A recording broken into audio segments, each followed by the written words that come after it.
HMS Glamorgan was a County-class destroyer of the Royal Navy with a displacement of 5,440 tons. The ship was built by Vickers-Armstrongs in Newcastle upon Tyne and named after the Welsh county of Glamorgan. She was launched on the 9th of July 1964, and was delivered to the Royal Navy 2 years later. In 1974, she was the subject of a refit, when the turret was replaced by 4 Exocet launches in an attempt to provide the Royal Navy reduced to 1 strike carrier. HMS Ark Royal with some surface fighting capability beyond the range of 4.5 6-inch guns. A much more expensive update costing £63 million.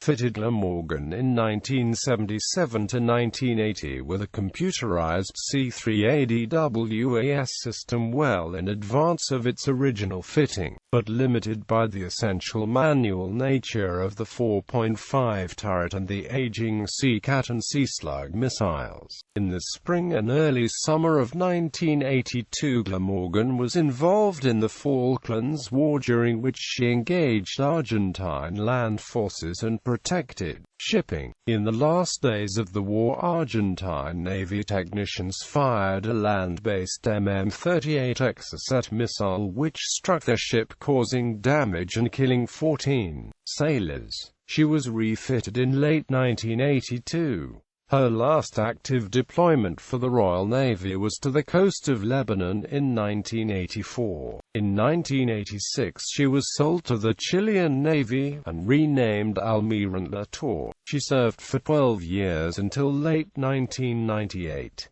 On the 11th of April 2005, she sank while under tow to be broken up. Falklands Campaign. At the start of the Falklands Campaign, on the 2nd of April 1982, Glamorgan was already at sea off Gibraltar about to take part in exercises. She was immediately diverted to join the main Royal Navy task force, and served as flagship for Admiral Sandy Woodward during the voyage south until the 15th of April, when he transferred his flag to the aircraft carrier HMS Hermes. Her most useful armament proved to be her remaining twin 4.5-INCH guns, which were used primarily to shell enemy positions on shore. Glamorgan was first in action on the evening and night of the 1st of May, when she joined forces with the frigates HMS Arrow and HMS Alacrity to bombard Argentine positions around Stanley. The 3 British ships soon came under attack by 3 II Dagger jets.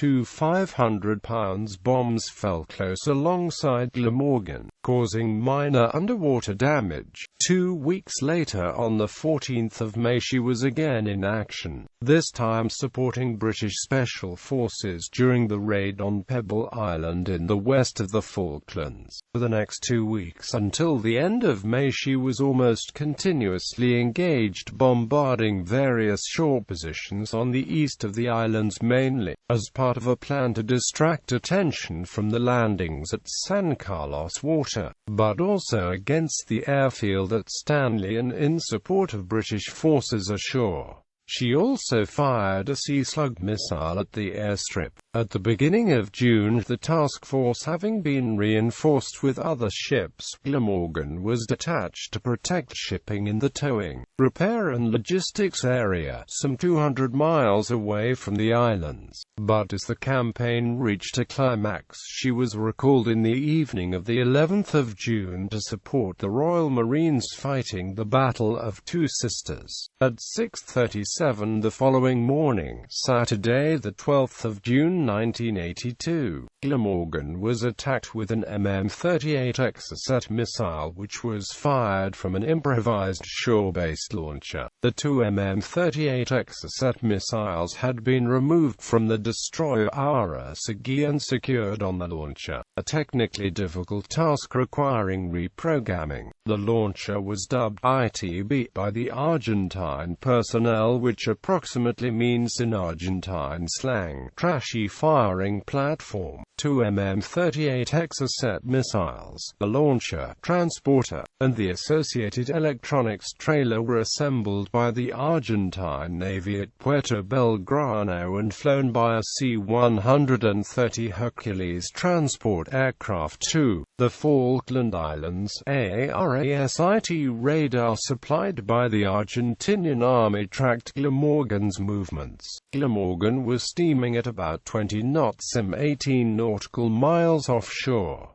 The first attempt to fire a missile did not result in a launch. At the second attempt, a missile was launched, but it did not find the target.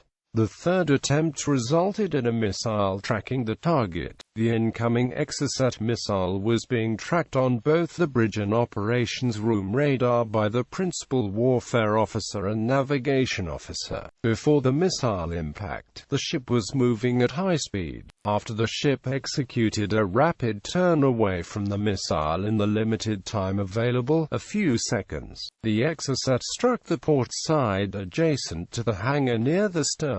The turn had prevented the missile from striking the ship's side perpendicularly and penetrating. Instead, it hit the deck homing at an angle. Near the port, Seacat launcher skidded on the deck and exploded. This made a 10 by 15 feet hole in the hangar deck and a 5 by 4 feet hole in the galley area below, where a fire started. The blast traveled forwards and down, and the missile body, still traveling forwards, penetrated the hangar door, causing the ship's fully fueled and armed Wessex helicopter to explode and start a severe fire in the hangar. 14 crew members were killed and more wounded. The ship was underway again with all fires extinguished by 10 o'clock. On the following day, repairs were made at sea and, after the Argentinian surrender on the 14th of June, more extensive repairs were undertaken in the sheltered Bay of San Carlos water. She sailed for home on the 21st of June and re-entered Portsmouth on the 10th of July 1982 after 104 days at sea. Crew killed in the Falklands War. The following crew members were killed in action during the Falklands War: Petty Officer Air Engineering Mechanic Michael J. Adcock, Cook Brian Easton, Air Engineering Mechanic Mark Henderson, Air Engineering Mechanic Brian P. Kinch, Acting Charge Chief Air Engineering Mechanician David Lee, Cook Brian J. Malcolm, Petty Officer Air Engineering Artificer Kelvin I. McCallum, Able Seaman David McCann, Marine Engineering Mechanic Terence W. Perkins, Leading Cook Mark A. Sambles, Leading Cook Anthony E. Silence, Steward John D. Stroud, Lieutenant David H. Tinker, Petty Officer Air Crewman Colin P. Vickers. After the Falklands Campaign, HMS Glamorgan spent many months in late 1982 being refitted, and was back at sea in 1983. Her last active deployment for the Royal Navy was to the coast of Lebanon, assisting British peacekeeping troops there in 1984. She was decommissioned by the Royal Navy in 1986, sold to the Chilean Navy, and renamed Almirante La Tour. In 1996, 40/70 was replaced with the Barak Sam. She served for 12 years until she was decommissioned again in late 1998. On the 11th of April 2005, she sank in the South Pacific while under tow to be broken up. A memorial was erected in 2011 in memory of the ship and the lost crew at Hookers Point outside Stanley. Commanding Officers. Bibliography.